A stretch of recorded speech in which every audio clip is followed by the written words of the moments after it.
Hello and welcome to the Energy Connect studio at Future Energy Asia Exhibition and Summit 2024 in Bangkok. I'm delighted to have sitting next to me in the studio today, Anders Maltesen, Senior Vice President, Energy Industries at ABB. Thank you so much for joining us today. You're so welcome. And to start off, could you tell us about the pace of progress when it comes to the global energy transition? Yeah, so energy transition is not a short-term focus. It's basically, I see it always as a marathon. We're just in the beginning of it. And globally, I think we're behind. But again, if we look at different areas, one is obviously the massive growth of renewable, which is required to achieve our targets. Last year, we added the most amount of renewable energy ever. So there is progress, positive. What we see, however, on the renewable side, specifically on the wind side, not so much in the solar, is we're now running into capacity problem in the supply chain. And that drives up cost and schedule. And when cost goes up, right, then there are certain projects which potentially is not economically based on the pricing which was set before. So there's work to be done there by all the stakeholders, including the regulators and the governments, to ensure we get back on track, but also from the industries to wrap up the capacity of the critical capacities which is required. Now, if we look at the more new energy, which, hydrogen, carbon capture and storage, it's a totally different story because that's not mature technologies. Some part of the technology is matured, but it's not matured to commercial scale yet. If we talk about hydrogen, right, it's a cost issue. And here again, there's plenty of money out there, but there's no money if there's no return. So again, here, it's all about collaborating, finding the right recipe. How can we move forward hydrogen?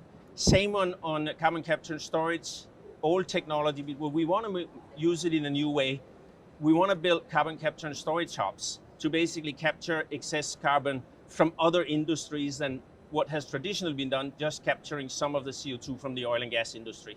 And here again, it's about, how do we find the right match with all the stakeholders to move faster than what we are doing today?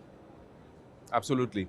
And to go back to your analogy, I think to make that marriage happy and successful, electrification is being seen as a key strategy to make sure that we achieve our net zero goals.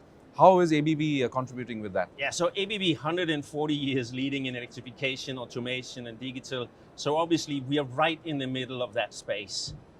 We are very positive. We just had a presentation here about LNG. So basically, how do we electrify the LNG trains to compress? Significant savings in terms of CO2, specifically if we can get enough renewable to drive the electrical drives. And this is all, same thing is what we see if we look at the EVs. I mean, there are lots of EV chargers here today, electrical cars, right?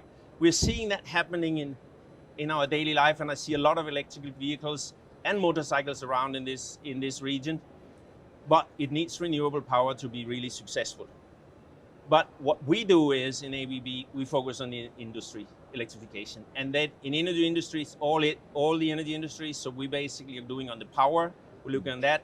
We're looking at the oil and gas sector, the chemicals sector, and even in the pharmaceutical sector. So a broad spectrum, but we want to go in, work with industries.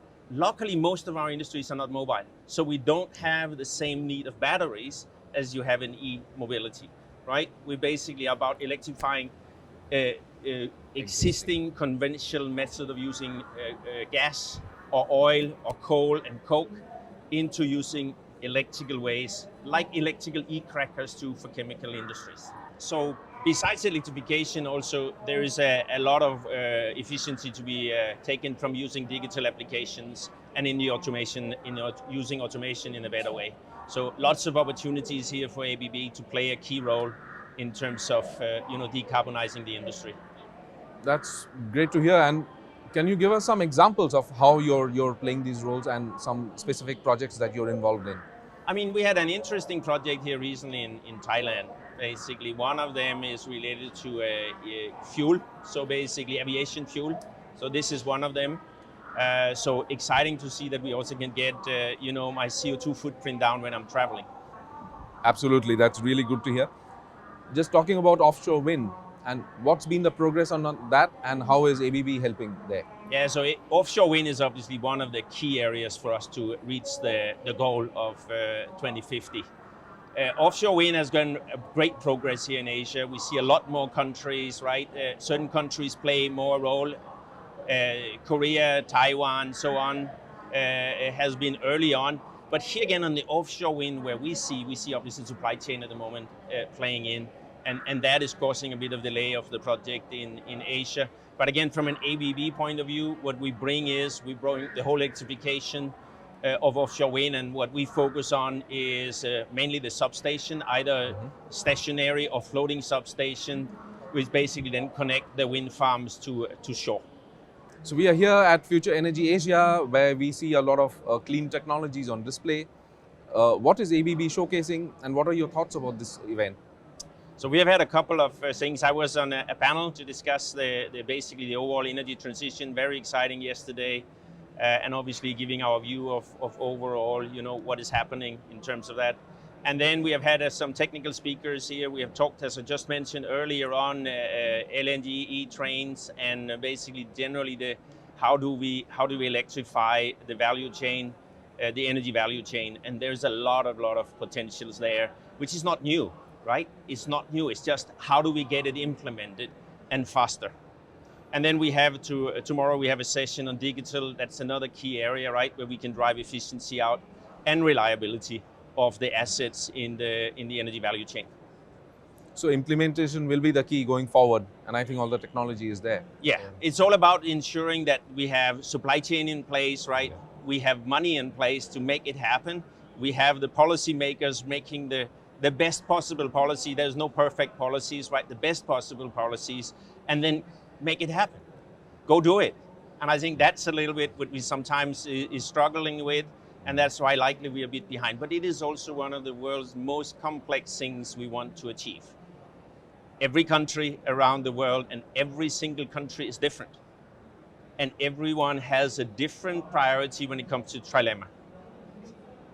Absolutely, and the pace of that progress will be the key going forward. Yeah, and this is why collaboration is so important, and that's why this event is important. This is a great opportunity for us to meet the other stakeholders, discuss, create partnerships, and share opinions, and then moving forward. Absolutely. Anders, it's such a pleasure to talk to you, and great to have you back in the studio. Yeah, it's been great to be back. Thank you so much. And see you again next year. Thank you so much. You're welcome. Thanks for watching. A quick reminder to follow us on LinkedIn and our other social channels. I will be back with more studio interviews from Future Energy Asia. Stay tuned.